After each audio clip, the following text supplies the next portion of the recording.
اعوذ باللہ من الشیطان الرجیم بسم اللہ الرحمن الرحیم رب اشرح لی صدری ویسر لی امری واحلل عقدۃ من لسانی یفقہوا قولی رب زدنی علما اللہم فقہنا فی الدین آمین یا رب العالمین۔ آج ہم انشاءاللہ تعالیٰ سورہ یوسف کا آغاز کریں گے۔ سورہ یوسف جس کو احسن القصص کہا جاتا ہے، یوں تو پورا قرآن ہی قصص ہے اور سارا ہی احسن ہے، لیکن اللہ سبحانہ و تعالیٰ کبھی کسی خاص چیز کو خاص نام دے تو اس کی اہمیت بڑھ جاتی ہے۔ سب سے پہلے سورہ یوسف کا تھوڑا سا تعارف ہو جائے، پھر ہم اس کے بعد اس کو ترجمے کے ساتھ اس کے اندر جو چھپے حکمت کے خزانے ہیں اس کو انشاءاللہ تعالیٰ سمجھیں گے۔ سب سے پہلے یہ بات سمجھنے کی ہے کہ یہ سورہ یوسف عام الحزن میں نازل ہوئی ہے۔ عام الحزن کیا تھا کہ جب نبی کریم صلی اللہ علیہ وسلم کی زندگی میں بہت سارے غم ایک ساتھ آ گئے، حضرت خدیجہ کا انتقال، اسی طرح ابو طالب کا، اس وجہ سے آپ صلی اللہ علیہ وسلم ویسے ہی بہت ڈپریس تھے اور بہت زیادہ ایک غم کی کیفیت میں تھے۔ یہ مکی سورہ ہے اور اس وقت ساتھ ساتھ جو یہ اسلامی تحریک تھی یہ شدید مشکل دور سے گزر رہی تھی۔ اس کے کچھ عرصے بعد بیعت عقبہ ثانی ہوتی ہے، جس کے بعد ایک اچھی چیز، ایک اچھی خوشخبری اللہ کی طرف سے آنی شروع ہوئی اور اسی کے بعد ہجرت کے اسباب بھی پیدا ہوئے تھے۔ یوسف کی طرح، حضرت یوسف کی طرح آپ صلی اللہ علیہ وسلم کو بھی اپنے قریشی بھائیوں کے حسد کا سامنا تھا اور قتل کے مشورے ہو رہے تھے، مکے سے نکلنا پڑا تھا، غار ثور میں بے مثل ان کی طرح، حضرت یوسف کی طرح کنویں میں گویا جیسے قید کیے گئے تھے۔ اس کے بعد پھر مکہ فتح ہوا اور پھر یہی قریشی بھائی، یہی قریشی لوگ آپ سے معافی کی درخواست کرنے آئے، جس پر آپ نے حضرت یوسف ہی کے جو الفاظ سے وہ دہرائے، لا تثریب اليوم۔ اس لیے حضرت یوسف کا قصہ یہاں پہ نبی کریم صلی اللہ علیہ وسلم کو تسلی دینے کے لیے اور ان کی اس غم کی رات سے ان کو نکلنے کے لیے اور ہر مومن کے لیے یہ بہت اہم ہے۔ اسی طرح یہ بھی سمجھ لیجئے کہ یوسف کے معنی بھی حزن کے ہیں، غم کے ہیں۔ قرآن میں لفظ آتا ہے اسفا، اسفا کہتے ہیں غم کو، اور یوسف یعنی جس کو غم ملا تھا، اور ظاہر ہے ان کو بہت پریشانیاں ملی تھیں، ایک زندگی کی سمجھیے ایک آدھی زندگی تو ان کی انہی چیزوں کے اندر گزر گئی تھی۔ پھر میں نے جیسے آپ کو بتایا کہ احسن القصص ہے اور حضرت یوسف کے بارے میں یہ بات کہی جاتی ہے کہ دنیا کا آدھا حسن ان کو دیا گیا تھا، وہ انتہائی خوبصورت اللہ تعالیٰ کے بندے تھے۔ تو لہٰذا اس مشکل دور میں آپ صلی اللہ علیہ وسلم کی تسلی کے لیے ایک نیک شریف بھائی یوسف کا قصہ کیا جاتا ہے، ایک صابر باپ کا قصہ کیا جاتا ہے، ساتھ میں یہ بتایا جاتا ہے کہ جو معاشرے میں کردار ہمیں نظر آتے ہیں، کچھ کینہ والے، کچھ حسد رکھنے والے، کچھ شہوت والی خواتین، یعنی زندگی میں جہاں جہاں مشکلات آ سکتی ہیں ان سب کا تذکرہ اس کے اندر موجود ہے۔ پھر سیاست، اس کے بعد معاشرتی پہلو، سب چیزیں اس کے اندر موجود ہیں، اس لیے یہ احسن القصص ہے۔ سب سے پہلے ہم اس کے پہلے حصے کے اوپر آتے ہیں۔ اعوذ باللہ من الشیطان الرجیم بسم اللہ الرحمن الرحیم الف لام را تلک آیات الکتاب المبین۔ حروف مقطعات کے بعد بتایا گیا ہے کہ یہ ایک کھلی واضح کتاب ہے اور فرمایا ہم نے اسے عربی زبان میں نازل کیا۔ یہ بھی ایک اہم بات ہے، انشاءاللہ اس کے اوپر ہم کبھی تفصیل سے جائیں گے کہ عربی زبان کی فصاحت اور بلاغت کتنی اہم ہے اور جس کی وجہ سے اللہ تبارک و تعالیٰ نے اس لینگویج کو، اس زبان کو پسند فرمایا۔ پھر فرمایا ہم آپ کے سامنے ایک احسن القصص بیان کرتے ہیں اور اس میں قصہ شروع ہوتا ہے۔ میرا خیال ہے سورہ یوسف کا قصہ ہر بچے کو معلوم ہے، ہر جگہ یہ سٹوری حضرت نوح کی، حضرت ابراہیم کی، حضرت موسیٰ کی معلوم ہے، تو ہم صرف اس کہانی سے گزرتے ہوئے اس میں سے حکمت کے پہلو نکالیں گے۔ سب سے پہلے ایسا ہوا کہ حضرت یوسف نے بہت کم عمری میں ایک خواب دیکھا تھا، اور وہ خواب یہ تھا کہ سورج، چاند، ستارے یعنی 11 ستارے ان کے آگے سجدہ ریز ہیں۔ تو آ کے انہوں نے اپنے باپ کو یہ بات بتائی۔ اب یہاں سے ہمارے پاس کچھ حکمت کی باتیں آنی شروع ہوتی ہیں۔ یقیناً حضرت یعقوب علیہ السلام نے اپنے بیٹے کے ساتھ ایسا ریلیشن رکھا ہوا تھا کہ جس کی وجہ سے ایک انہونی سی بات کو بیٹے نے آ کے باپ سے ڈسکس کیا۔ یعنی سب سے پہلے تو یہاں پہ وہ والدین اور بچوں کے درمیان کے ریلیشن کی بات ہو رہی ہے کہ ایسا ریلیشن کہ جس میں اپنی ہر پرابلم، ہر تکلیف، ہر پریشانی بچے آ کے اپنے والدین کے ساتھ کر سکے۔ پھر ایک خواب جس کا ذکر والد سے کیا تھا، یہ ہمارے لیے پہلا لیسن ہوگا۔ کل اس کے اندر سے ہم 7 یا 8 لیسن نکالیں گے۔ پہلا لیسن یہ ہے کہ اچھے خواب آپ ہمیشہ اپنے ویل وشر کو بتائیے، اپنی نعمتیں ہمیشہ اپنے ان لوگوں کو بتائیے جو ان نعمتوں سے خوش ہونے والے لوگ ہوں۔ کبھی ان لوگوں کو نہ بتائیے شیخی مارنے کے لیے، تکبر کرنے کے لیے، جو آپ کو حسد کی نگاہ سے دیکھیں۔ تو پہلا جو ہمیں سبق یہاں سے ملتا ہے کہ اپنے ویل وشر کو بتایا جائے، اپنی کامیابیاں بھی ان کو بتائی جائیں۔ تو اپنی کامیابیوں کو پبلک کرنا، اپنی خوشیوں کو پبلک کرنا غلط بات ہے۔ اس سے معاشرے میں بہت سارے نیگیٹو پوائنٹ کریٹ ہو جاتے ہیں۔ آج ہمارا یہ بالکل ایک عام وتیرہ ہے کہ ہم اپنی ہر خوشی کی ایک پکچر کھینچ کے سوشل میڈیا کے اوپر ڈال دیتے ہیں۔ اگر وہ پبلک کیا جا رہا ہے تو اس سے غلط بات اور کوئی نہیں ہے، اور اگر اسے صرف فیملی یا فرینڈس کے ساتھ شیئر کیا جا رہا ہے تو اس میں بھی یہ بات سمجھ لیجئے کہ حضرت یوسف کے تو اپنے بھائی تھے، وہ تو فیملی ممبر بھی اس طرح کے نہیں تھے کہ ماموں، چاچا، تایا، سسرالی، وہ تو بالکل سگے بھائی تھے۔ ان تک کے لیے حضرت یعقوب نے منع فرمایا کہ آپ نہیں شیئر کریں گے، اپنی نعمتوں کو شیئر نہیں کریں گے۔ ایک اور اصول ہمیں یہاں سے پتہ چلتا ہے، اور دیگر احادیث سے، آپ کی جو نعمتیں ہیں آپ کے پاس، وہ از خود عام ہو جائیں تو الگ بات ہے، لیکن خود آگے بڑھ کے اس کی تشہیر کرنے سے اپنے اندر تکبر تو پیدا ہوتا ہی ہے، ساتھ ساتھ دوسروں کی زندگی میں مشکلات بھی پیدا ہوتی ہیں۔ آپ کی جو چھوٹی سی خوشی ہے جو آپ منانا چاہتے ہیں منا لیجئے، لیکن اس کو جب ہم دکھاوے کے طور پہ سامنے لے کر آتے ہیں، ان کامیابیوں کو سرے عام کرتے ہیں، تو یہ پبلک میں جا کے گویا ایسی ہو جاتی ہیں کہ ہم خود دعوت دے رہے ہیں کہ حاسد ہمارے اوپر حسد کی نگاہ ڈالیں۔ پھر جب ہم حسد کا شکار ہو جاتے ہیں، یعنی حاسدوں کی حسد کا، اور اس کے بعد ہمارے اوپر تکالیف آنی شروع ہوتی ہیں، نظر بد تو ہے نا، العین الحق، نظر بد ڈلتی ہے، حاسدوں کی نظر ڈلتی ہے، اور اس کے بعد جب ہم مشکلات کا شکار ہوتے ہیں تو یہ ہمارے اپنے کسب کا نتیجہ ہوتا ہے۔ یہاں بھائیوں کے درمیان جیلسی کا ذکر ہے، اور ہماری ایک اور جو غلط بات ہے وہ یہ کہ ہم اپنے اوپر پڑنے والی مصیبتیں، غم، اس کا تو اشتہار نہیں لگاتے سوشل میڈیا پہ، ورنہ کم از کم لوگوں کو یہ تو پتہ چلے کہ کبھی خوش تھے تو کبھی غم زدہ بھی تھے۔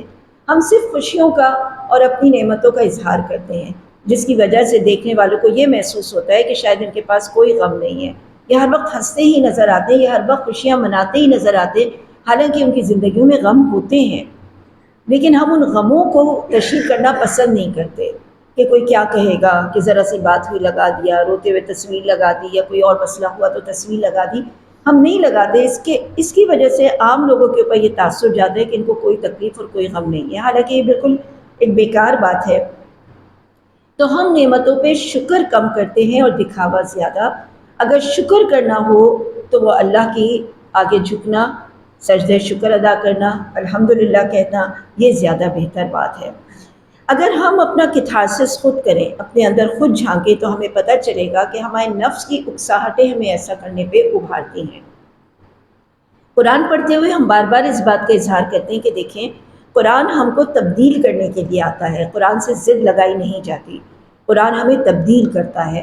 قرآن یہ چاہتے ہیں کہ قرآن کو اس طرح سے پڑھو کہ قرآن کے احکام پہ عمل کرنے والے بنو، کیونکہ اس کے آگے بڑے درجات ہیں، کامیابیاں ان کے قدم چومتی ہیں۔ تو اپنا کتھارسس کریں اور یہ معلوم کریں کہ یہ ہمارے نفس کی اکساہٹ ہے۔ زندگی میں ہم کتنے کام ایسے ہیں جو خود کو خوش کرنے کے لیے کرتے ہیں، اور کتنے کام ایسے ہیں جو ہم لوگوں کو دکھانے کے لیے کرتے ہیں، تاکہ لوگوں کو یہ بات پتہ چلے کہ ہمارے پاس یہ نعمتیں ہیں۔ تو نیکیوں کی صرف تشہیر اس لیے جائز ہے، اگر آپ کوئی نیکی کر رہے ہیں اس کی کچھ تشہیر اس لیے جائز ہے تاکہ لوگوں کو بھی اس سے آمادگی ہو اور لوگ بھی اس نیکیوں کی طرف آئیں۔ اس سورہ میں 2 بار دکھاوے سے پرہیز بتائی گئی ہے۔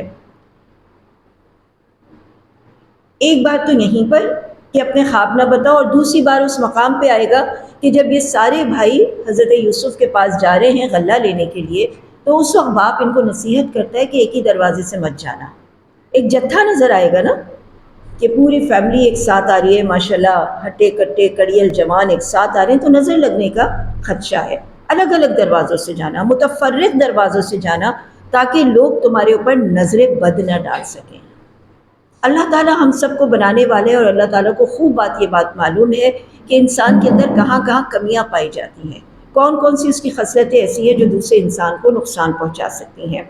تو لہٰذا دربار میں جاتے ہوئے اکٹھے نہ جایا جائے۔ عموماً ایسا ہی ہے کہ ہم اتنے اچھے لوگ نہیں ہیں کہ ہمیں دوسروں کی کامیابیاں ہضم ہوں. ہمارے اندر ایک حسد، ایک جلن، ایک کڑھن پیدا ہوتی ہے. تو یہ حسد، تکبر، جلن، نظر بد، ریس، دکھاوے، یہ ہمارے ایٹیٹیوڈ کے بائی پروڈکٹس ہیں. جب ہم کوئی بھی عمل کر رہے ہوتے ہیں تو اس سے یہ بائی پروڈکٹس نکلتے ہیں. اگر ہم اپنی نعمتوں کو پہ اللہ کا شکر ادا کریں، اس کو چھپا کے رکھیں، اس کی تشہیر نہ کریں، تو دوسرے کے اندر حسد بھی نہ پیدا ہو، نظر بد بھی نہ ہو، اور خود ہمارے اندر تکبر بھی نہ ہو. نعمت ملنے پہ اتنا تکبر نہیں ہوتا جتنا نعمت کی تشہیر کرنے کے اوپر انسان کے اندر تکبر پیدا ہوتا ہے، اور ہم یہ موقع دوسروں کو دے رہے ہوتے ہیں. تو زندگی کے ہر اچھے مومنٹ کا ہم دکھاوا کرتے ہیں اور غم کو چھپا لیتے ہیں، غم کو لوگوں کے سامنے ظاہر نہیں کرتے، یہ سوچ کے کہ لوگوں کے اندر یہ بات آئے گی کہ اچھا ان کی زندگی میں بھی یہ مسئلے مسائل ہیں. تو ہم عام انسانوں سے نکل کے کچھ بڑے انسان بننے کے چکر میں یا کوئی بڑی چیز بننے کے چکر میں لوگوں کے سامنے اپنی نعمتوں کا اظہار کرتے ہیں. یہ ہمارے لیے پہلا سبق تھا، پہلا لیسن، حکمت کا پہلا موتی. دوسرا موتی، حضرت یوسف کے بھائیوں کی جلن، جیلسی. اس کے بارے میں ہم دیکھیں گے ہر ماں باپ اپنے بچوں کی تربیت میں کوئی کسر نہیں چھوڑتے، اور جبکہ بات حضرت یعقوب کی ہو رہی ہے تو سوچئے حضرت یعقوب کی تربیت میں کوئی کمی نہیں ہوگی، وہ سارے ہی بچوں کی بہترین تربیت کر رہے ہوں گے. لیکن انسان کے اندر کچھ فطری چیزوں کے تقاضے ہوتے ہیں، جس میں اولین چیز اپنے ہی سبلنگز یا اپنے ہی رشتہ داروں کے درمیان مسابقت ہے، مقابلے بازی ہے. اور عموماً یہ ہوتا ہے کہ ہم اگر مثال کے طور پہ میں اس خاندان سے، کسی بھی خاندان سے تعلق رکھتی ہوں، تو دوسرے خاندان میں ہونے والی کامیابیاں مجھے اتنی تکلیف نہیں پہنچاتی جتنے میرے اپنے خاندان کے لوگوں کی کامیابیاں پہنچاتی ہیں. اور ہم کہتے بھی یہی ہیں، فلاں بہن کے بچے ایسے ہیں، فلاں کے ایسے ہیں، پھر اس کا بھائی، ایک بھائی ایسا ہے، ایک بھائی ایسا ہے. تو کمپیریزن ہمیشہ فیملی کے بیچ میں ہوتا ہے، دو فیملیز یا دو قبیلوں کے درمیان نہیں ہوتا. کبھی پٹھان اور بنگالی کے درمیان نہیں ہوگا، آپس میں ہی ہوگا، بنگالیوں کے درمیان، پٹھان کے درمیان، دہلی والوں کے درمیان، میمن کے درمیان. ہم دوسرے کی مثال دیتے ہوئے کہتے ہیں بھئی ان کے لیے تو الگ سرکمسٹانسز ہیں نا، ان کی تو الگ جہتیں ہیں، ہماری تو ایک جیسی ہیں. اور پھر اس سے اور کلوز آ جائیے بہن بھائیوں کے درمیان، تو یہ ساری چیزیں پنپتی ہی ان لوگوں کے درمیان ہیں جو بالکل کلوز سرکل میں ہوتے ہیں. تو ظاہر ہے حضرت یعقوب نے اپنے بیٹے کی، تمام بیٹوں کی اچھی پرورش کی ہوگی، مگر کچھ فطرتی طور پر چیلنجز کا مقابلہ کرنا پڑتا ہے. اسلام بچوں کے درمیان جسٹس بتاتا ہے، اور یہ ایک بہت ہی اہم موضوع ہے، لیکن جسٹس کرنے کے باوجود کچھ فطری چیزیں موجود ہوتی ہیں. ایک عموماً بات ہے جو آپ غور کریں گے، آپ کو اپنی پیدائش یاد نہیں ہے، اپنا بچپن یاد نہیں ہے، کس طرح آپ کو گود لیا جاتا تھا یاد نہیں ہے، کس طرح سے آپ کو چمکارا جاتا تھا یاد نہیں ہے، لیکن آپ کو نظر کیا آ رہا ہوتا ہے اپنے سے چھوٹے، کیونکہ آپ تو بڑے ہو چکے نا. اب آپ دیکھ رہے ہیں میرے چھوٹے بھائی پہ، چھوٹی بہن پہ، یہ بچوں کے سبلنگ کے درمیان جو جیلسی پیدا ہوتی ہے. ایک بڑا بچہ کہتے ہیں آپ نے کبھی مجھے ایسے تو نہیں پیار کیا، حالانکہ کیا ہوتا ہے، لیکن اس بچے کی تو یادداشت میں نہیں ہے، وہ تو بہت چھوٹا تھا. تو جو سب سے گھر کا بڑا بچہ ہوتا ہے نا، وہ اپنے نیچے 3 4 5 بچوں کو دیکھ رہا ہوتا ہے، تو یہ اس کے ذہن میں بات آ رہی ہوتی ہے کہ شاید میرے ساتھ ایسا نہیں کیا، ان کے ساتھ کر رہے. ہر بڑے کے سامنے چھوٹا، اور ہر اس چھوٹے کے سامنے اس سے مزید چھوٹا اسے نظر آ رہا ہوتا ہے، لیکن خود تو نہیں دیکھ رہا ہوتا ہے، اپنے نہ بڑوں کو دیکھ پایا ہوتا ہے اور نہ اپنے آپ کو. تو لہٰذا یہ شیطانی وسواس ہیں جو آتے ہیں انسان کی فطرت میں. تو یہاں پہ ایک جو نصیحت ملتی ہے وہ یہ کہ اپنی محبتوں کو ڈکلیئر کیجیے، بڑوں کے لیے بھی اور چھوٹوں کے لیے بھی. یعنی انہیں یہ احساس دلائیے، انہیں یہ بتائیے، کیونکہ عموماً والدین کی توجہ چھوٹے بچوں کی طرف ہو جاتی ہے، اور بڑا بچہ ہمیشہ کمپلیکس کا، خاص کر مڈل چائلڈ جس کو کہتے ہیں، اسے کمپلیکس کا شکار ہو جاتا ہے. پہلا تو فرسٹ لو ہوتا ہے، اور آخر والا گھر کا سب سے چھوٹا ہوتا ہے. بیچ والے بیچارے بچے جو ہوتے ہیں انہیں کبھی کہا جاتا ہے بڑوں کی مانو، کبھی کہا جاتا ہے کہ چھوٹے کا خیال رکھو. تو یوں وہ بیچ والے جو ہوتے ہیں مڈل چائلڈ، وہ کمپلین کرنا شروع ہو جاتے ہیں. تو یہ تو ایک بیچ میں بات آ گئی، لیکن در حقیقت اولاد کی پرورش ایک مشکل ترین کام ہے. اس میں صبر، اولاد پہ بھروسہ، اور اللہ سبحانہ و تعالیٰ سے ان کی ہدایت کے لیے بے تحاشا دعا مانگنا، دنیاوی طور پہ جسٹس کرنا اور ان کا خیر خواہ ہونا. اب یہی چیز حضرت یوسف کے بھائیوں کے درمیان بھی آ گئی۔ جب انہوں نے یہ دیکھا کہ ساری توجہ باپ کی حضرت یوسف کو ملتی ہے یا بنیامین، اب بنیامین تو بہت ہی منا سا بچہ تھا، تو انہوں نے ایک پلان بنایا، وہ اپنے باپ کے پاس آئے۔ اب جیسے آگے کی آیتوں میں اسی بات کا ذکر آتا ہے، آیت نمبر 4 سے پہلے خواب کا ذکر آیا، اس کے بعد حضرت یعقوب نے ان کو بتایا کہ تم نبیوں کے خاندان میں سے ہو اور اپنے بھائیوں سے اس کا ذکر نہ کرنا کیونکہ شیطان بہکانے والا ہے۔ اس کے بعد یہ بھائیوں کی جیلسی کی وجہ سے یہ بھائی آئے اپنے باپ کے پاس، روز جاتے تھے جنگل میں لکڑیاں کاٹنے، کچھ کھیل کود کرنے، کچھ چیزیں جمع کرنے، اور انہوں نے کہا کہ یوسف کو بھی ہمارے ساتھ بھیجیے۔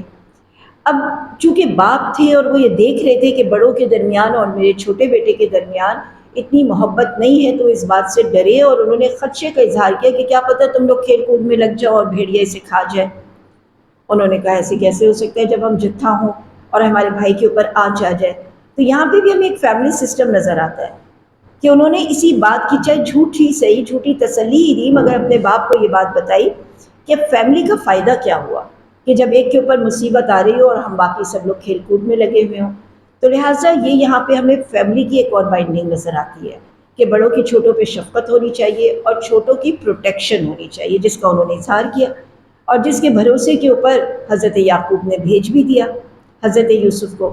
اب جب وہاں لے کر گئے تو ان کا ارادہ تھا کہ اسے قتل کر دیں، لیکن ازراہ شفقت ایک بھائی نے جن کا نام یہودا آتا ہے تاریخ میں، اس نے یہ بات کہی کہ بھائی تو ہمارا ہی ہے، چھوٹا ہے، قتل کر کے کیا ملے گا، اسے کسی کنویں میں ڈال دیتے ہیں، کوئی آتا جاتا قافلہ اس کو اٹھا لے گا۔ اور ایسا ہی ہوا کہ انہوں نے اسے کنویں میں ڈال دیا اور اس کے بعد وہاں سے چلے گئے اور آ کے اپنے باپ سے کہا، جیسے کہ آگے کی آیتوں میں آتا ہے کہ ابا وہی ہوا کہ جس کا آپ کو خطرہ تھا، اور ساتھ ہی حضرت یوسف کی قمیص اتار کے اس پہ ایک بھیڑ کا خون لگا کے بھیڑ کو قتل کیا، مارا، ذبح کیا اور اس کا خون لگا کے لے آئے، اور اس حماقت میں یہ بھول گئے کہ بھیڑ نے قمیص اتروا کے تو نہیں کھایا ہوگا نا ان کو، تو ایسے کیسے قمیص جو ہے سالم ہاتھ میں آ گئی اور گوشت چلا گیا اس کے منہ میں۔ حضرت یعقوب کو ان کی اس چیز کا اندازہ تو پہلے ہی تھا، اور اب جو یہ چیز سامنے آئی تو انہوں نے اس کے اوپر یہ کہا کہ تمہارے جیوں نے تمہارے اوپر ایک جھوٹ گھڑ کے پیش کر لیا اس حماقت کے ساتھ، لیکن میں اللہ کے اوپر اللہ سے ہی شکایت کروں گا اور اللہ ہی سے اس پہ مدد مانگوں گا اور میں صبر کروں گا۔ اب یہاں سے ہمارے پاس ایک اور پوائنٹ آتا ہے، عموماً ہماری زندگیوں میں، ہمارے رشتہ داروں میں اگر ذرا بھی انبن ہو جاتی ہے کسی معاملے میں تو وہ نسلوں چل جاتی ہے۔ اب باپ نے یہ دیکھا کہ 4-5 بیٹوں نے مل کر یہ کام کیا، اتنے بیٹوں نے مل کے یہ کام کیا اور میرا چھوٹا بیٹا اب میرے ہاتھ سے نکل گیا، لیکن ان کو اللہ پہ اتنا توکل تھا، اتنا توکل تھا، کیونکہ وہ خواب ان کے ذہن میں تھا کہ وہ خواب کی وجہ سے اس کو عروج ملنے والا ہے، تو انہوں نے ایک صبر کرتے ہوئے، توکل کرتے ہوئے اللہ کے حوالے کیا اور اپنے تعلقات اپنے ان بیٹوں سے خراب نہیں کیے، ان کے ساتھ اسی طرح گزر بسر کی۔ ہمارے دل میں تو کوئی ایک کجی آ جاتی ہے تو ہم پھر ساری زندگی لوگوں سے ملتے نہیں ہیں۔ وہ باپ تھے، وہ چاہتے تو اپنے بیٹوں سے علیحدگی اختیار کر لیتے یا ان کے ساتھ کوئی جبر کا معاملہ کرتے، مگر انہوں نے جبر کے مقابلے میں صبر کیا۔ تو لہٰذا یہاں پر جو ہمیں سبق ملتا ہے وہ اس بات سے کہ ہماری رشتہ داریوں کے اندر اگر کوئی اونچ نیچ ہو جاتی ہے تو ہمارا تعلق ان سے خراب ہونے سے پہلے اللہ سے بہتر ہو جانا چاہیے۔ اگر ہمارا تعلق اللہ سے بہتر ہو جائے گا تو انشاءاللہ تعالیٰ ان لوگوں کا جو معاملہ ہے وہ خود ہمارے سامنے آگے آ رہے کہ پھر وہ کیا ہوگا۔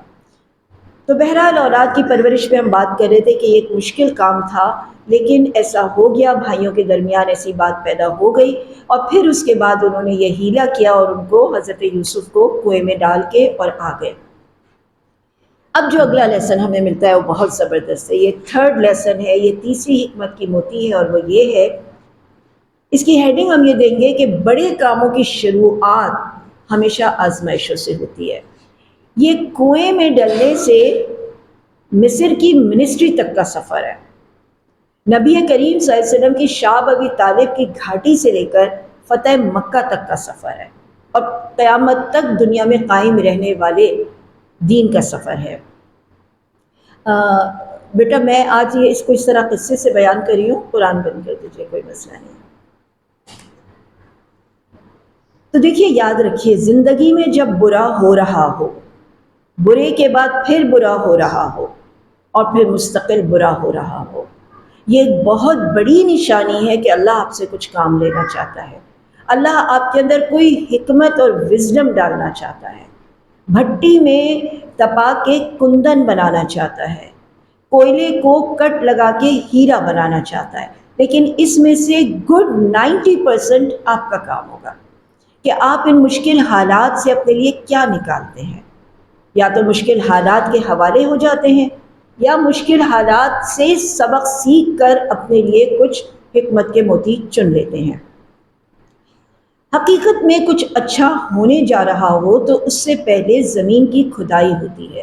آپ جانتے ہیں کہ اگر محل تعمیر کیا جائے، اگر ایک چھوٹی سی جھونپڑی بنانی ہے بیکار سی کچی اینٹوں کی، اس کے لیے کسی کھدائی کی ضرورت نہیں ہوتی، لیکن جتنا پکا مضبوط محل آپ کو بنانا ہو، اتنی زیادہ گہری کھدائی کی جاتی ہے تاکہ پلرز کی مضبوطی کے ساتھ اس چیز کو اٹھایا جائے۔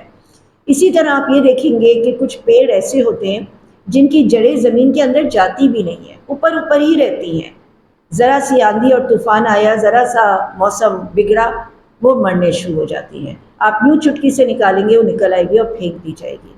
لیکن کچھ ہوتے ہیں مضبوط درخت، پھلدار درخت، 100 سال بعد وہ پھل دیتے ہیں، 100 سال تک، یعنی شروع کے 10 سال تک تو ان کی جڑیں ہی نیچے جاتی رہتی ہیں، اوپر کچھ نہیں آ رہا ہوتا چھوٹے سے ٹکڑے کے علاوہ، لیکن وہ جتنی گہری نیچے اترتی جائیں گی، جتنی اندھیروں میں جاتی جائیں گی، جتنی مشقت آمیز ہوتی جائیں گی، پتھروں کو چیر کے اپنا راستہ بناتی جائیں گی، اتنا زیادہ وہ پیڑ شاندار نکلے گا۔ تو زندگی میں جب مصائب آ رہے ہوتے ہیں تو ان مصائب سے پوچھنا چاہیے کہ کیوں آ رہے ہو میری لائف میں، کیا سکھانے کے لیے آ رہے ہو، اس سے مجھے حاصل کیا ہوگا۔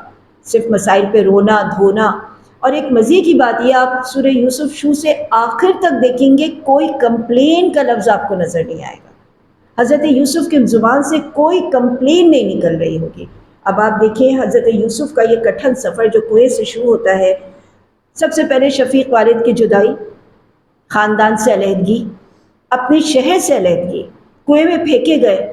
اب سوچئے ذرا، ایک ایسا بچہ، ایک ہوتا ہے نا اسٹریٹ چلڈرن، وہ بیچارے سختیوں میں ہی رہتے ہیں، ایک ہوتے ہیں نازوں کے پلے خاندانی، ان کو تو آپ تھوڑی دیر دھوپ میں بٹھا دیں تو ان کا حال خراب ہو جاتا ہے۔ یہ شرف والے تھے، انہیں اندازہ تھا، ان کے باپ نے انہیں نصیحت کی تھی کہ تم نبیوں کی اولادوں میں سے ہو، جب انہوں نے اپنا خواب بتایا تھا۔ اب یہ شرف والے تھے، تو جب یہ کنویں میں ڈالے گئے اور بھائی نے چھوڑ کے چلے گئے، تو کچھ دنوں کے بعد، کچھ وقت کے بعد وہاں سے ایک قافلہ گزرتا ہے، انہوں نے پانی کے لیے ڈول اندر ڈالا، اور اس ڈول کو پکڑ کے جو باہر آیا وہ حضرت یوسف علیہ السلام تھے۔ تو قافلے والوں نے کہا کہ یہ تو ہمارے لیے مال غنیمت ہے۔ اب اس زمانے میں مصر کا بازار لگتا تھا، انسان بیچے اور خریدے جاتے تھے، تو جس نے نکالا تھا اس نے اسے اپنے پاس چھپا لیا سامان میں کہ میں اس کو لے جا کر بازار میں بیچوں گا۔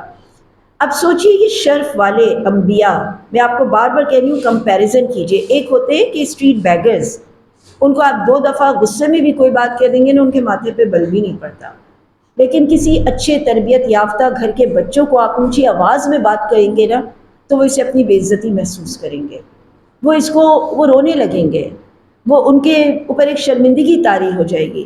اور جو ایسے بچے نہیں ہوتے، ایسے شرف والے گھرانے کے نہیں ہوتے، ان کو تو اکثر ہم نے دیکھا ہے کہ لوگ تھپڑ بھی مار دیتے، جوتے بھی مار دیتے، تو انہیں کوئی فرق نہیں پڑتا۔ عزت نفس ہر ایک کی ہوتی ہے، لیکن آپ دیکھیں کہ یہ پریکٹس کے اوپر بات ہے۔ تو یہ شرف والے خاندان کے ہو کے بازار میں بے مول بیچے گئے، کوڑیوں کے مول بیچے گئے، بے قیمت ہوئے، اور آگے جا کے جو کچھ ہونے والا ہے ان کے ساتھ، لیکن انہوں نے جس چیز کا دامن ہاتھ سے نہیں چھوڑا وہ ہوپ تھی، جس کو ہم آگے پڑھیں گے۔ ہم عموماً یہ سمجھتے ہیں کہ کامیاب لوگوں کے گھر ہی کامیاب لوگ پیدا ہوتے ہیں۔ دنیا میں ایک کامیاب لوگوں کی ایک ہیڈنگ ہے، ایک ڈیفینیشن ہے۔ اگر کوئی مرد کامیاب ہے، مالی طور پہ مستحکم ہے، ڈاکٹر ہے، انجینئر ہے، اب تو کہیں گے کہ اے آئی کا ایکسپرٹ ہے، کچھ بھی، اس کے بچے بھی اگر اسی کی ڈگر پہ چل رہے ہیں تو یہ کامیابی نہیں ہے۔ ایک بڑے بزنس مین کا بیٹا بھی اگر بڑا بزنس مین ہے تو یہ کامیابی نہیں ہے۔ ہاں، کامیاب کون ہوگا؟ کامیاب وہ ہوگا جو ایک چوکیدار کی بیٹی تھی، جو عدالت کے باہر چوکیدار تھا، جو آواز لگاتا ہے نا کہ اب اس کا چل رہا ہے نمبر، یہ آ جائے یہ آ جائے، تو وہ اس کی بیٹی تھی اور وہ جج بن گئی۔ یہ کامیابی ہے۔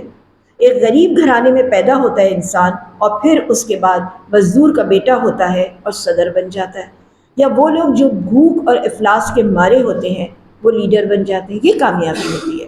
اگر آپ کے پاس بیک پر سے بہت کچھ ہے اور آپ آگے بڑھ رہے ہیں تو یہ کامیابی نہیں ہے دنیا کی نظر میں۔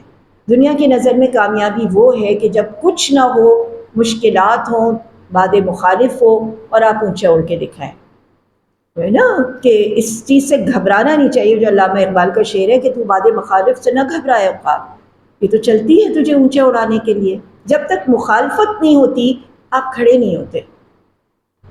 تن آسانی کی زندگی میں عموماً بچے شائن نہیں کرتے۔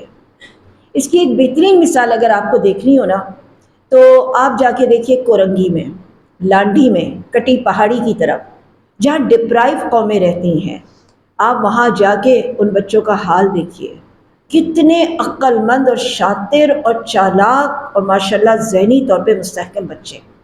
وہ ہمارے بچوں کی طرح 17-18 سال تک بیبی نہیں بنے ہوئے ہوتے۔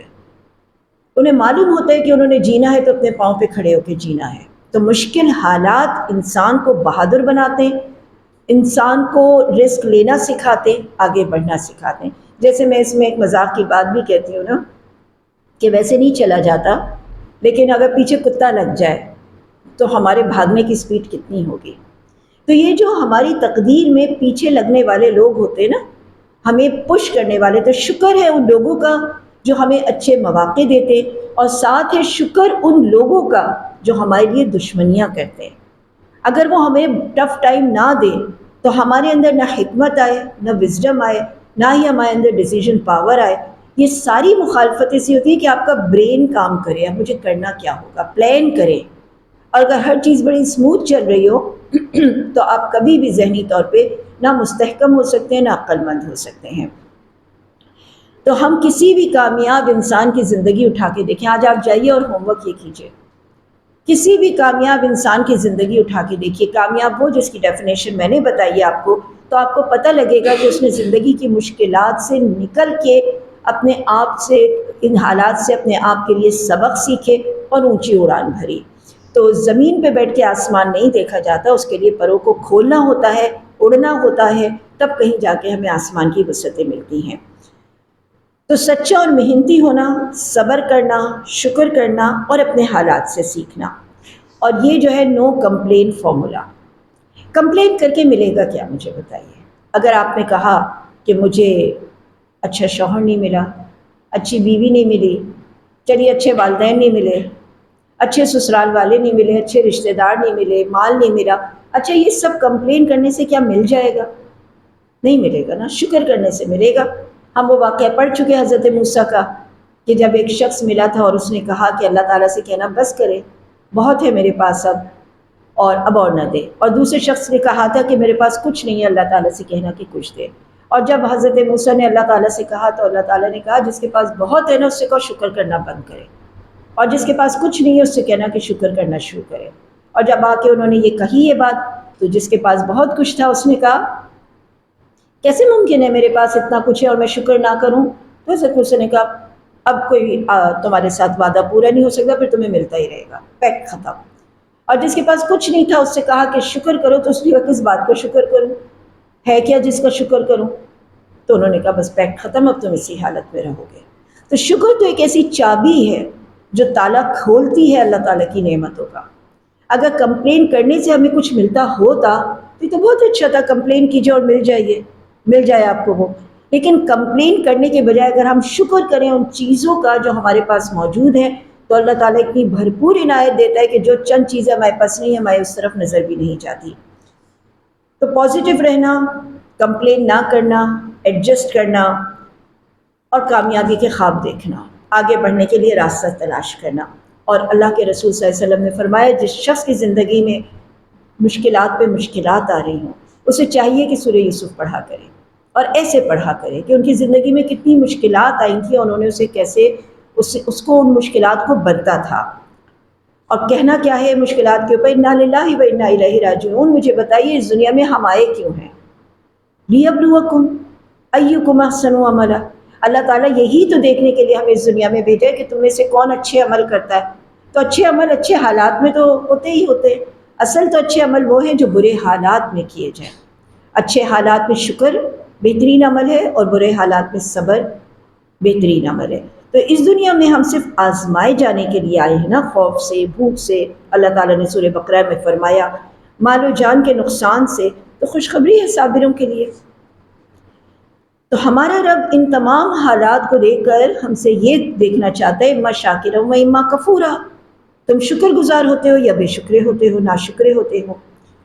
اور ایک در بند کرتا ہے اللہ تعالیٰ تو 100 در کھولتا ہے، بشرط یہ کہ وہ جو ایک در بند ہے اس در بند کو دیکھ کر ہم اپنے قدموں کو روک نہ لیں۔ عموماً یہ ہوتا ہے کہ جب ہم راستہ چل رہے ہوتے ہیں، جیسے میں یہاں بیٹھی ہوئی ہوں تو میری حد نظر تک تو یہ کمرہ ہے، اور میں یہ سمجھوں دنیا یہی کمرہ ہے، اس کے آگے تو مجھے چونکہ نظر نہیں آ رہا تو میں کیا کروں، یہیں بیٹھی رہوں۔ اس سے بہتر یہ ہے کہ میں چل کے اینڈ آف دا روم تک جاؤں تو مجھے نظر آئے گا یہاں سے تو باہر ایک اور راستہ نکل رہا ہے۔ پھر جب میں اپنی اس جگہ سے نکلوں تو آگے پھر مجھے دیوار نظر آئے گی، جب میں وہاں تک پہنچوں گی تو مجھے وہ ایگزٹ راستہ نظر آئے گا، پھر میں وہاں سے نکلوں گی تو پھر اگلی جگہ سے نظر آئے گا۔ تو جیسے جیسے آپ زندگی گزارتے جائیں گے اللہ تعالیٰ آپ کے آگے راستے کھولتے جائے گا۔ تو خواب حقیقت ضرور بنتے ہیں، ان کو حقیقت بنانے میں آپ کا ویژن ہوتا ہے، آپ کی طلب ہوتی ہے، آپ کی نیت ہوتی ہے۔ آپ ایک بار اپنے آپ سے وعدہ کیجئے، اللہ سبحانہ وتعالیٰ سے دعا کیجئے، انشاءاللہ وہ خواب بہت جلد حقیقت کے روپ میں آپ کے سامنے آئے گا۔ شرط حوصلہ ہے، ہمت ہے، نیک نیتی ہے، شکر ہے اور مستقل مزاجی ہے۔ اب چوتھا لیسن آتا ہے ہوپ کا، پازیٹیو رہنے کا، توکل کا اور ہوپ کا۔ جب وہ کنویں سے نکالے گئے، بیچے گئے اور نبی کی اولاد ہوتے ہوئے انتہائی حقیر ان کو کیا گیا، غلام بنایا گیا، تو سوائے اس غلام کے پاس، اللہ تعالیٰ کے اس غلام کے پاس صبر کے، شکر کے اور دعا کے کچھ نہ تھا جس کی وجہ سے وہ آقا بنے۔ جب اقتدار ملا تب بھی شکر کیا انہوں نے، اور جب غلام تھے تب ان کے پاس اللہ کا ڈر تھا۔ تو گویا مشکل حالات میں پازیٹیو سوچنا ایک مشکل کام ہے۔ اچھے حالات میں اچھی اچھی باتیں کرنا، نئے نئے فلسفے بگاڑنا بہت اچھا ہے، لیکن جب دل پہ مشکل وقت آتا ہے، جب ڈپریشن کا وقت آتا ہے، تب اس وقت اپنے آپ کو پازیٹیو رکھنا۔ یہاں ہے تو کیا ہوا، اس سے پہلے اچھے حالات بھی تھے، اس نے مجھے شکر کرنا سکھایا، یہ مجھے صبر کرنا سکھایا۔ تو یہ بہترین چانس ہوتا ہے اویل کرنے کا اپنے لیے حکمتیں اور اپنے لیے وزڈم۔ اب یہاں پر جب ان کو بیچا گیا تو خریدا کس نے؟ عزیز مصر، فائنانس منسٹر، انہوں نے اسے خریدا اور ان کو خرید کے اپنے گھر میں لے کے آئے۔ اور آگے کی آیتوں میں اللہ تعالیٰ نے فرمایا جب انہیں لے کر آئے اور آ کے اپنی بیوی سے کہا کہ اس کو ہم اچھے طریقے سے رکھیں گے اور ہو سکتا ہے ہم اسے اپنا بیٹا ہی بنا لیں، یعنی عزیز مصر کی تو نیت صاف تھی۔ تو یہ ایک مصر کا ماحول بھی بتایا جا رہا ہے کہ بعض اوقات اللہ سبحانہ وتعالیٰ انتہائی گھپ اندھیرے میں کوئی ایک روشنی کی کرن بتاتا ہے، اور انہوں نے اتنے پیارے طریقے سے حضرت یوسف کو رکھا، مگر کیا کہیے کہ انہی کے گھر میں ایک اور آزمائش موجود تھی۔ عزیز مصر کی بیوی حسن پرست تھی، اور یہ ایک جب یہ بڑے ہوئے، اب یہ کچھ عرصہ تو انہوں نے وہاں گزارا، مگر اپنی خوبصورتی یعنی چہرے کی خوبصورتی اور خوبصورتی اور اپنی دانائی کی باتوں سے دل موہ لیا عزیز مصر کی بیوی کا، اور وہ ان کے عشق میں گرفتار ہو گئی۔ اور یہ عشق وہ عشق نہیں تھا جس کو ہم کہیں کہ یہ ایک محبت تھی اس کے لیے، بلکہ در حقیقت اس کی ایک شہوت تھی جو وہ اسے پورا کرنا چاہتی تھی۔ اس لیے ان آیتوں میں، اگلی آیتوں میں اللہ تبارک و تعالیٰ نے اس قصے کو جب لے کر چلتا ہے تو فرماتا ہے کہ کس طرح اس نے گناہ کی دعوت دی۔ ابھی غلام ہے، آپ اپنے گھر میں کسی غلام کا یا کسی میٹ کا تصور میں لے کر آئیے کہ وہ مجبور ہوتے ہیں، لیکن پھر بھی آپ انہیں زیادہ مجبور کریں نا تو نوکری چھوڑ کے چلے جاتے ہیں۔ غلاموں کا یہ طریقہ نہیں ہوتا تھا، ان کو تو ذبح بھی کر دیا جائے تو ان کی مجال نہیں تھی کہ وہ کمپلین کریں یا وہ اس سے بغاوت کریں۔ تو لہٰذا یہ عزیز مصر کی بیوی نے ان کے آگے گناہ کی بات رکھی۔ اب آیات آتی ہیں کہ اگر یہ برہان نہ دیکھ لیتے تو ان کا بھی ارادہ ہو جاتا اس کا مطلب یہ ہے کہ ان کو اپنے باپ کی طرف سے جو وصیتیں اور نصیحتیں تھیں اس کی وجہ سے انہیں یہ بات معلوم تھی کہ میں ایک باشرف فیملی کا ممبر ہوں۔ ہمیں یہاں سے ایک اور بات پتہ چلتی ہے، اللہ سبحانہ و تعالیٰ نے اگر آپ کو کسی شریف فیملی کا ممبر بنایا ہے، اگر خواتین ہیں اور خواتین کو ایک شریف باپ، شریف بیٹے، شریف بھائی، شریف شوہر دیے ہیں، تو اس عورت کا کام یہ ہے کہ اپنی عزت کو سنبھال کے رکھے، اپنے آپ کو اتنا سستا اور نیچا نہ کر دے کہ وہ ہر مرد کی دسترس میں آنے کو تیار ہو جائے۔ اب یہ غلام تھے لیکن انہیں اپنے شرف کا خیال تھا، یہ مجبور تھے اور انہیں یہ بات نظر آ رہی تھی کہ اگر میں نے اس عورت کی بات مان لی تو میرے وارے نیارے ہو جائیں گے، نہ مجھے پیسوں کی تنگی رہے گی، نہ وجاہت کی تنگی رہے گی، اور نہ ہی میرے لیے ہو سکتا ہے، یہ بھی ہو سکتا ہے کہ مجھے حکومت میں کوئی چانس مل جائے۔ بہت ساری لالچ سامنے موجود تھیں، لیکن برہان تو انہیں پتہ ہی تھی، اور یہ بھی کہ وہ بھی آگے بڑھتے، اس کی وجہ یہ تھی کہ وہ جوان آدمی تھے۔ ایک اور بات یہاں پہ سمجھ آ رہی ہے، اور وہ یہ، وہ جو ایک شعر ہے نا کہ ہاتھ رکا تو پارسا ہو گئے ہم، نہیں ہے یہ پارسائی، یہ تو ہے نارسائی۔ اگر یہ ایسے ہوتے نا کہ جن کے اندر ارج نہ ہوتی، اس خواہش کی ارج نہ ہوتی، تو ثواب کا بھی کوئی سوال نہیں پیدا ہوتا۔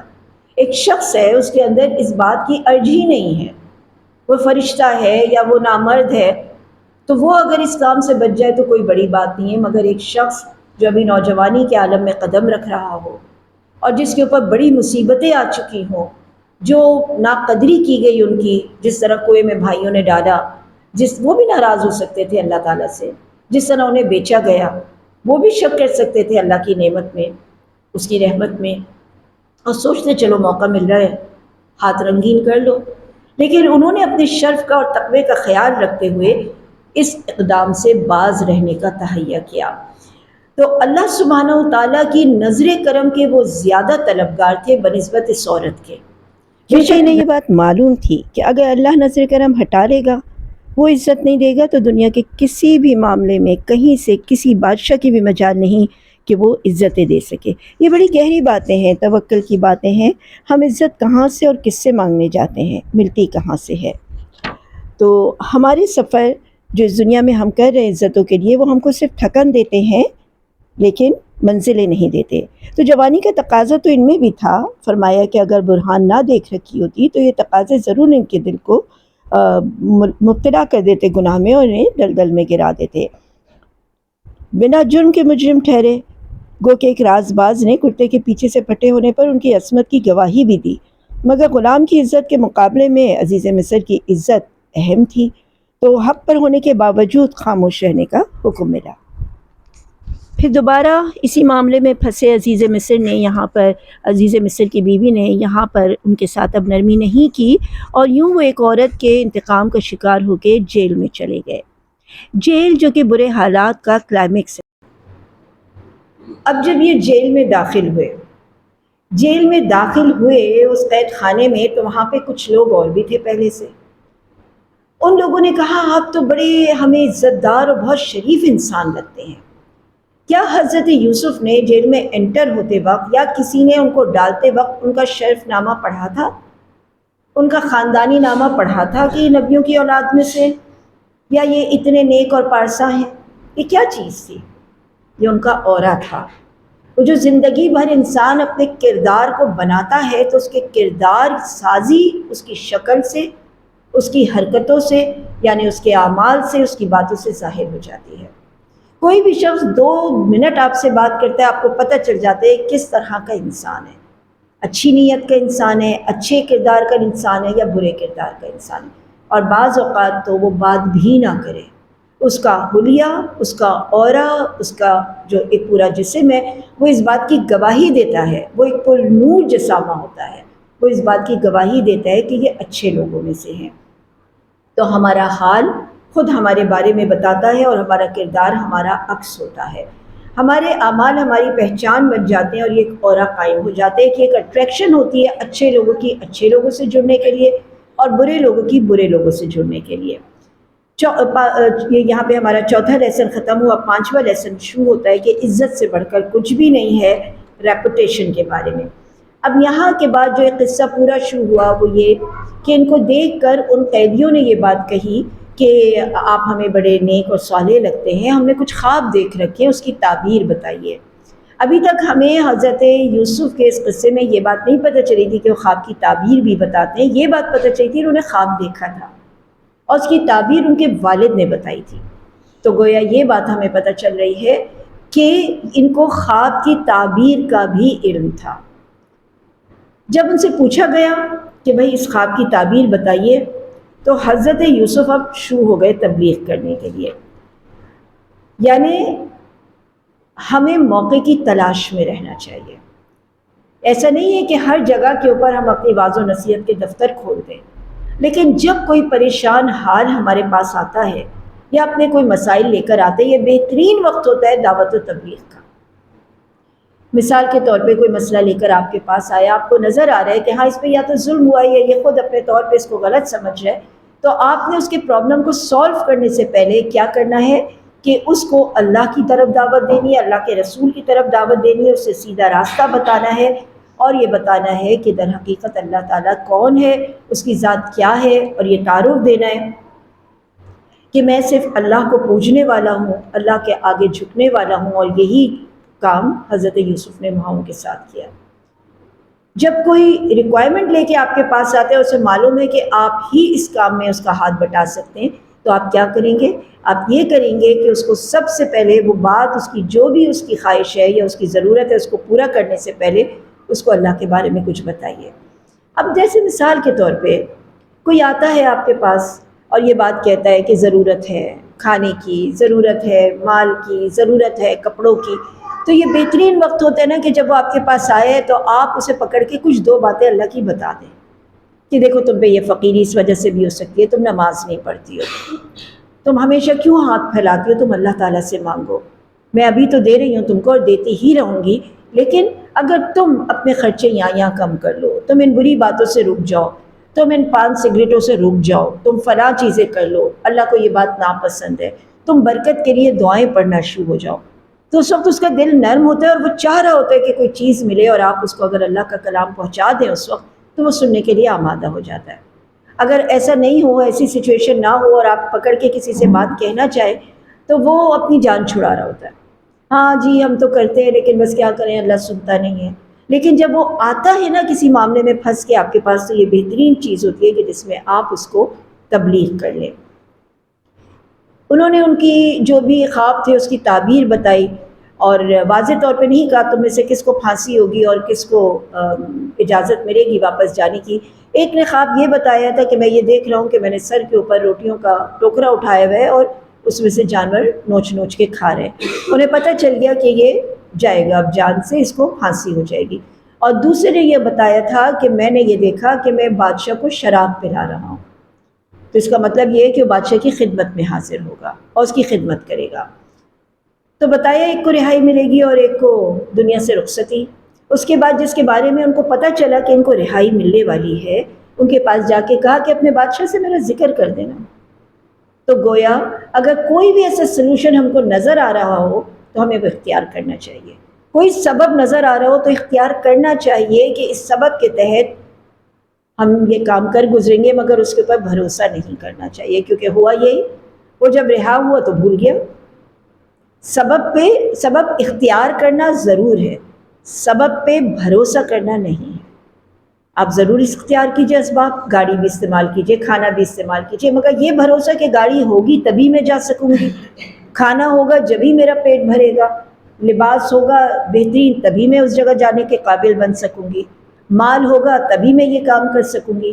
تو یہ مال و اسباب پہ بھروسہ ہوا، بھروسہ اللہ کی ذات پہ۔ اختیار کرنا ہے ان کو کہ اس کے بغیر ایسا نہیں ہو سکتا کہ میں بغیر سواری کے، بغیر کسی چیز کے یہاں سے میں لاہور چلی جاؤں۔ تو لہٰذا ضروری ہے کہ آپ اسباب اختیار کریں مگر بھروسہ نہ کریں، بھروسہ اللہ کی ذات پہ۔ تو لہٰذا جب وہ نکل کے وہاں گیا تو بھول گیا، اور پھر اس کے بعد بادشاہ نے ایک خواب دیکھا کہ 7 موٹی گائیں 7 دبلی گایوں کو کھا رہی ہیں، اور اس نے پوچھا لوگوں سے، اپنے وزیروں سے، اس کی کیا تعبیر ہے؟ انہوں نے کہا آپ کے ایسی ذہن کی یہ خلفشار ہے، اس کی کوئی تعبیر نہیں ہو سکتی۔ ایسے ہوتے ہیں نا بعض الٹے سیدھے خواب، اب آپ خواب میں دیکھ رہے ہیں 7 موٹی گائیں 7 دبلی گایوں کو کھا رہی ہیں، تو کیا تعبیر ہوگی اس کی؟ لیکن اس شخص کو یہ بات یاد آ گئی کہ جیل میں ایک شخص تھا جس نے ہمارے خوابوں کی تعبیر بتائی تھی، اور منو ان ویسا ہی ہوا۔ تو اس نے بادشاہ سے کہا مجھے مہلت دیجیے، میں جاتا ہوں اور پوچھ کے آتا ہوں۔ پھر وہ جب گئے اور انہوں نے پوچھا تو انہوں نے اس کی تعبیر بتائی کہ 7 آئیں گے سال جو انتہائی فراوانی کے ہوں گے، اور اس کے بعد 7 سال قحط سالی کے ہوں گے۔ تو یہ 7 موٹی گائیں جو ہیں، یہ 7 سال ہے جو کہ فراوانی کے ہیں، اس میں تم اپنے دانوں کو، اپنے گندم کے دانوں کو اس کے چھلکوں میں محفوظ رکھنا، تاکہ جب اس کے بعد وہ سخت وقت آئے گا تو ان کو نکال کے کھا لینا۔ ایک اور سائنس ہمیں پتہ چلتی ہے کہ جب بھی کوئی پھل اپنے چھلکے کے باہر آ جاتا ہے تو سڑنے اور گلنے لگتا ہے، اگر وہ اپنے چھلکوں میں محفوظ رہتا ہے تو پھر وہ صاف ستھرا رہتا ہے۔ تو انہوں نے بہرحال یہ بات بتائی، اس نے آ کے بادشاہ کو بتایا، بادشاہ بڑا حیران بھی ہوا اور خوش بھی ہوا، اور اسے بات بھی سمجھ آئی۔ تو اس نے کہا بلا کے لاؤ ان کو، یہ کون صاحب رہائی ہے، تو کوئی بہت زبردست آدمی ہے، انہیں بلا کے لاؤ۔ جب یہ بات حضرت یوسف تک پہنچی تو انہوں نے منع کر دیا۔ بات تھی ریپوٹیشن کی، اور وہ ساری زندگی جیل میں رہتے اور رہنا پسند کرتے اگر ان کو یہ ہوتا کہ میرے اوپر سے یہ دھبا لگا ہے، جب تک مٹ نہ جائے میں باہر نہیں آؤں گا۔ اور ہمارا حال یہ ہے آج ہمارے ہاں کا کہ ہمارے حکمراں بڑے بڑے دھبے لے کر اقتدار میں آ جاتے ہیں۔ سب کو پتہ ہے چور ہے، سب کو پتہ ہے ڈاکو ہیں، سب کو پتہ ہے، انہیں خود بھی پتہ ہے کہ ملک و قوم کو پتہ ہے، مگر وہ پھر بھی اقتدار میں آ جاتے ہیں۔ لیکن حضرت یوسف کے نزدیک یہ دھبا مٹنا زیادہ ضروری تھا، کیونکہ لوگ بھولتے نہیں ہیں ایسی عزت والی باتوں کو، بے عزتی والی باتوں کو۔ تو انہوں نے کہا میں باہر نکلوں، مجھے شرف سے نوازا جائے، اور ساتھ میں یہ دھبا لگاؤ کہ یہ ایسا شخص تھا کہ اس نے عزیز مصر جو کہ اس کا محسن تھا، اس کے گھر میں بددیانتی کی تھی۔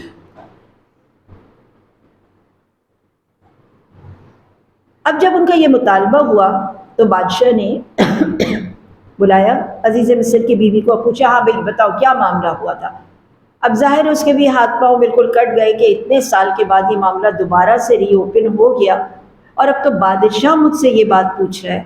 تو اس نے اقرار کر لیا، اور یوں وہ لوگ جو ہمارے لیے گڑھا کھودتے ہیں خود اس میں جا پڑتے ہیں۔ یہ اللہ کی مشیت ہوتی ہے کہ پورے ملک میں یہ بات پھیل گئی کہ عزیز مصر کی بیوی نے الزام لگایا تھا، اور یہ شخص تو بڑا نیکوکار تھا۔ تو سوچیے ان کا استقبال کیسا ہوا ہوگا جب چیز عدالت سے نکل جاتی ہے باہر کہ ہاں یہ شخص باعزت تھا۔ تو اس کا استقبال کرنے کے لیے پورا شہر آیا، اور پھر جب وہ آئے انہوں نے بادشاہ کو بتایا، اس کی تعبیر کے مطابق ڈیٹیل بتایا۔ تو پھر بادشاہ نے انہیں کوئی منصب دینا چاہا تو انہوں نے کہا مجھے فائنینس کا منصب دیجیے، کیونکہ آگے آنے والے سال بڑی سختی کے ہیں۔ یوں عہدہ مانگنا نہیں چاہیے، لیکن عہدہ مانگنے والا اگر اس عہدے کے قابل ہے اور وہ مانگ رہا ہے تو اسے دینا چاہیے۔ بہرحال اس طرح سے انہوں نے اپنے فہم و فراست سے یہ فائنینس منسٹری لی، اور 7 سال تک جب تک کہ اچھے حالات رہے انہوں نے صرف اتنا اپنی قوم کو اس میں سے نکال کے دیا جتنی ضرورت تھی ان کو زندہ رہنے کے لیے، اور باقی اسٹور کیا کہ یہ تمہارے اور تمہارے آنے والی نسلوں کے لیے، بچوں کے لیے ہے کہ وہ بھوک سے نہ مر جائیں۔ اور یہ ان کی فہم و فراست اتنی کام آئی کہ مصر سے بات باہر نکلی، کیونکہ ایک جگہ تھوڑی قحط سالی تھی، پوری دنیا میں تھی۔ تو اب ہمیں اس کا چھٹا لیسن ملتا ہے، اور وہ ہے پلاننگ اینڈ وزڈم۔ انہوں نے جس طرح کی پلاننگ کی، اس پلاننگ میں اللہ سبحانہ وتعالیٰ نے ان کا یہ وزڈم ان کے ملک سے باہر شہرت پا گیا، یہاں تک کہ کنعان پہنچ گیا۔ اب کنعان میں حضرت یعقوب بھی تھے جو حضرت یوسف کی جدائی میں رو رو کے انہوں نے اپنی بینائی کھو دی تھی، اور وہاں پہ ان کے وہ بھائی بھی تھے، وہاں قحط سالی تھی۔ انہوں نے کہا سنا ہے مصر کا بادشاہ ہے، مصر میں فائنینس منسٹر ہے، وہ میں وہاں پہ چلنا چاہیے، اور وہ غلہ دے رہا ہے۔ تو یہ لوگ بھی گئے وہاں پہ، پھر حضرت یوسف نے تو انہیں پہچان لیا، لیکن وہ نہیں پہچانا ان کو، کیوں چھوٹے سے بڑے ہو چکے تھے، لیکن بڑے لوگوں کو عموماً بچے پہچان لیتے ہیں۔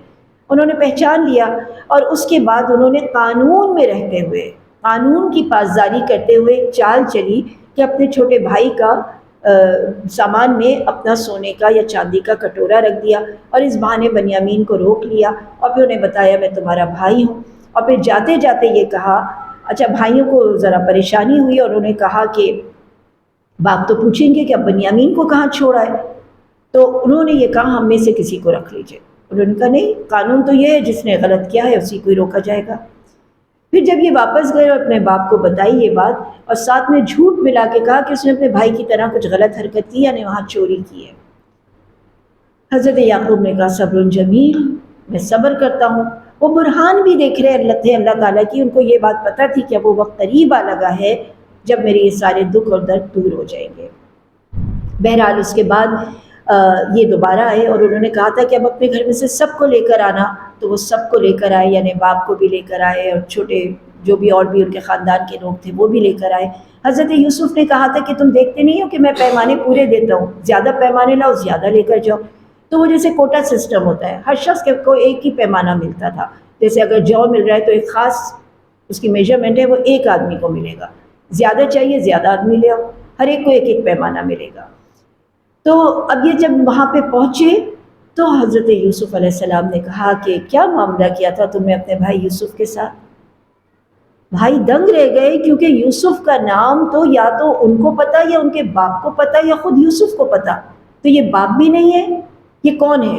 تو یہ تو یوسف ہی ہوئے۔ تو انہوں نے کہا انت یوسف، کیا تم یوسف ہو؟ انہوں نے کہا ہاں میں یوسف ہوں۔ اب آپ یہاں پہ دیکھیے کہ اس پلاننگ اور وزڈم کے نتیجے میں انہوں نے سب کو اپنے آگے جھکایا، یعنی ایک ایسی پلاننگ بنائی انہوں نے، اور یہ ان کے پلان کا حصہ نہیں تھا، خواب تو انہیں نہیں آیا تھا، خواب تو بادشاہ کو آیا تھا، لیکن یہ اللہ کی پلاننگ کا حصہ تھا کہ اللہ تعالیٰ اس کنویں سے نکال کے ایک پوری کہانی بنا کے ان کے سامنے اس کو لے کر آیا، اور آخرکار ان کو وہاں کا منسٹر بنایا۔ اور اس طرح سے جب وہ سب بھائی آئے اور اس کے آگے جھکے تو حضرت یوسف نے کیا کہا؟ انہوں نے کہا لا تثریب الیوم، آج مجھے تمہاری سوری کی ضرورت ہی نہیں ہے۔ ایک اور نقطہ، جب اللہ سبحانہ و تعالیٰ ہمیں مشکلات سے نکال دیتا ہے نا، تو ہمارے لیے یہ جائز نہیں ہے کہ ہم ان مشکل اوقات کا ذکر کر کر کے اپنے آپ کو ڈپریس کریں۔ ان کی سوری سے ان کو کیا فرق پڑنا تھا؟ وہ تو بڑھ گئے تھے آگے، وہ تو اپنے مقام تک پہنچ گئے تھے، وہ سوری کرتے نہ کرتے، آتے نہ آتے، ان کو کیا فرق پڑنا تھا؟ اللہ کی پلاننگ میں تو وہ زبردست طریقے سے ایک بہترین مقام پہ پہنچ چکے تھے۔ تو جب بھی اللہ سبحانہ و تعالیٰ کسی نے آپ کے ساتھ برائی کی، بہت برائی کی، بہت نیچا کیا، لیکن اس کے بعد ایسا ہوا کہ اللہ تعالیٰ نے اپنی پلاننگ کے ذریعے آپ کو اونچا کر دیا۔ ہم اونچی مسندوں پہ بھی بیٹھ کے اپنے برے وقت کو یاد کرتے ہیں، اگر یاد کرنا اس لیے ہے تاکہ دل کے اندر ایک اللہ کا تقویٰ رہے تو بہت اچھی بات ہے، لیکن اگر شکوہ رہے لوگوں کا، اس نے میرے ساتھ یہ کیا تھا، میں تو نہیں بھول سکتا، میں تو نہیں بھول سکتی، انہوں نے ایسا کیا کیا تھا، اللہ نے بلا دیا، اللہ نے تمہیں مقام دے دیا، اللہ نے تمہیں ان سے کہیں آگے پہنچا دیا، مگر ہمارے دل کا بغض اور گرج نہیں جاتا۔ ہم بار بار اس کا ذکر کرتے ہیں کہ یہ تو اللہ کا کرم ہے کہ ہمیں یہاں تک پہنچا دیا، مگر انہوں نے میرے ساتھ بہت برا کیا تھا۔ تو جنہوں نے برا کیا تھا نا، اسی کی وجہ سے، ان کی برائی ہی کے بدلے میں تو اللہ تعالیٰ نے آپ کو یہاں تک پہنچایا۔ اگر وہ یہ برائی نہ کرتے اور آپ اس پہ صبر نہ کرتے اور اللہ تعالیٰ کی غیرت نہ ہوتی تو وہ آپ اس مقام تک بھی نہ پہنچ سکتے۔ تو لہٰذا برے وقت کا ذکر کر کے اپنے آپ کو پریشان کر کے اپنی انرجی کو برباد کر کے ہمیں کچھ نہیں ملنے والا۔ تو جب اللہ تعالیٰ اونچا مقام دے دے تو پھر ہمیں بھی چاہیے لوگوں سے کہ لا تثریب الیوم، آج تم پہ کوئی مواخذہ ہی نہیں ہے۔ اور بلکہ آگے بڑھ کے انہوں نے کہا کہ تم نے تو کچھ نہیں کیا نا، شیطان نے تم سے کروایا، تم تو میرے بھائی تھے، یہ شیطان ہی ہے جو ہمارے درمیان پھوٹ ڈالتا ہے۔ تو اللہ سبحانہ و تعالیٰ نے یہاں پہ بتایا کہ شکر صرف نعمتوں پہ نہیں، زحمتوں پہ بھی کیا کیجیے۔ اگر اس نے مجھے یہ زحمت نہ دی ہوتی، اس نے مجھ سے یہ چیز نہ چھینی ہوتی، اس نے مجھے میرا یہ نقصان نہ کیا ہوتا تو مجھے تجربہ کیسے حاصل ہوتا؟ ایک بچہ جب کاروبار کرنے نکلتا ہے 4 دفعہ گرتا ہے، 10 لوگ اسے دھوکہ دیتے ہیں، انہیں سے تو سیکھتا ہے نا۔ آپ کچھ اور کام کرنے نکلتے، سلائی کرنے نکلتے، 4 دفعہ غلط کریں گے تبھی تو صحیح آئے گا نا۔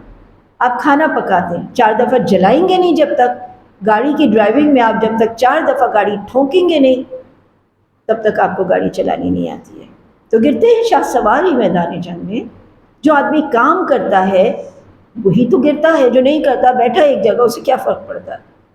تو لہٰذا جو کوئی بھی آپ کو دھکا دے رہے، کوئی برے حالات ہیں، کوئی انسان ہے، کوئی بھی ہے، سیکھنے کی کوشش کیجیے کہ مجھے ان حالات سے سیکھنا کیا ہے، اور سیکھنے کے لیے بہت کچھ ہے۔ تو باد مخالف آپ کو اونچا اڑاتی ہے، کوئی بھی ہمارے ساتھ برائی کرے تو فوری طور پہ یہ دیکھیے وہ برائی تو اس کی تھی، اس نے جو بھی کی، آپ کا ری ایکشن یا آپ کا رسپانس کیا ہوتا ہے۔ اگر آپ کا ریئیکشن یا آپ کا رسپانس غلط ہے تو اس کی برائی نے آپ کو نقصان پہنچایا، اس کی برائی نے نہیں پہنچایا، آپ کے رسپانس نے آپ کو نقصان پہنچایا۔ اور اگر آپ نے اس سے اچھا سبق حاصل کیا، اچھا رسپانس دیا، تو اس کی برائی سے آپ نے سیکھا۔ تو یہاں ہمیں کامیابی کی ضمانت میں اس پورے واقعے میں 3 چیزیں نظر آتی ہیں، ایک ہے صبر، ایک ہے شکر، اور ایک ہے تقویٰ۔ یہ 3 چیزیں ایسی ہیں کہ یہ اگر ہمارے ہاتھ میں ہوں اس احسن القصص کے بعد، تو آپ یاد رکھیے کہ ہمیں کوئی بھی نیچا نہیں گرا سکتا۔ اس کے بعد حضرت یوسف نے اپنے باپ کو بلانے سے پہلے اپنی ایک قمیض دی تھی کہ جا کے ان کی آنکھوں پہ ڈال دینا، ان کے چہرے پہ ڈال دینا، اور جب انہوں نے وہ ڈالی تو اس کی خوشبو سے ان کی خوشبو آنے لگی۔ پہلے کبھی ڈالی بھی نہیں تھی تو خوشبو آنے لگی، اور وہ کہنے لگے میں یوسف کی خوشبو پاتا ہوں اتنے سالوں بعد بھی۔ تو انہوں نے کہا آپ کا تو دماغ چل گیا، لیکن جب قمیض ان کے منہ پہ ڈالی گئی تو وہ آنکھوں والے ہو گئے، اور انہوں نے کہا میں نے کہا نہیں تھا کہ مجھے خوشبو آ رہی ہے۔ اور پھر جب واپس آئے اپنے بیٹے کے پاس تو سب سجدے میں گر گئے۔ اس کے بعد حضرت یوسف نے ان لوگوں کو اٹھا کے اپنے تخت پہ بٹھایا، ان کو عزت دی، تکریم دی، اپنے والد کو عزت اور تکریم دی، بنیامین کو تکریم دی، اپنے بھائیوں کو تکریم دی کہ لا تثریب اليوم، آج تم پہ کوئی کسی قسم کا مواخذہ نہیں ہے۔ اور یہ وہی واقعہ ہے جو مکے کے وقت اللہ کے رسول صلی اللہ علیہ وسلم نے، قریشیوں نے جب آ کے کہا، ڈر کے کہا کہ ہمیں معافی دیجیے، تو انہوں نے یہ کہا کہ لا تثریب اليوم، آج کے دن تمہارے اوپر کوئی مواخذہ نہیں ہے، کوئی بدلہ نہیں ہے جو میں تم سے لینے والا ہوں۔